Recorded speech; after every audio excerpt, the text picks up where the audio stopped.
গৰু মাংস খোৱা মানুহক মই ছাপোৰ্ট নকৰোঁ। হৰে কৃষ্ণ ডেকাৰ কেইটা ভোট? হৰে কৃষ্ণ ডেকাই আছিল অসমৰ গুপ্ত হত্যাৰ নায়ক। এইবোৰ মানুহৰ কথাৰ লগত মোৰ নিমিলে। গৰু মাংস খোৱা মানুহক মই ছাপোৰ্ট নকৰোঁ।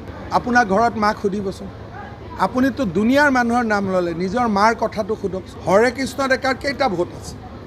নৌ সেনা পাৰ্টিটো ক'ৰ পৰা ইয়াত আহিল? নিৰ্মলা সীতাৰমণৰ হাজবেণ্ড এটা পৰিচয় হ'ব পাৰে নেকি? অসমৰ লগত কি সম্পৰ্ক? অসমত শ্ৰীমন্ত শংকৰদেৱ আছে, অসমত মা কামাখ্যা আছে,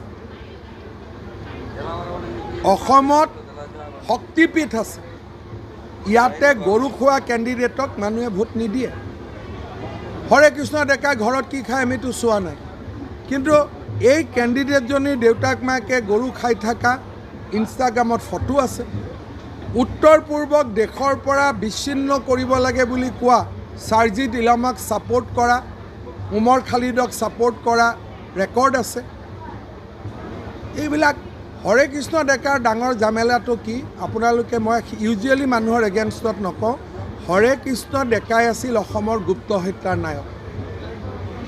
অসমত যেতিয়া গুপ্ত হত্যা চলিছিল, হৰে কৃষ্ণ ডেকা DGP আছিল, শ্ৰীবাস্তৱ ADGPহে আছিল। কেমুফ্লেজ কৰি শ্ৰীবাস্তৱৰ নামটো বেছি ওলাই গ'ল, হৰে কৃষ্ণ ডেকাৰ নামটো নোলাল।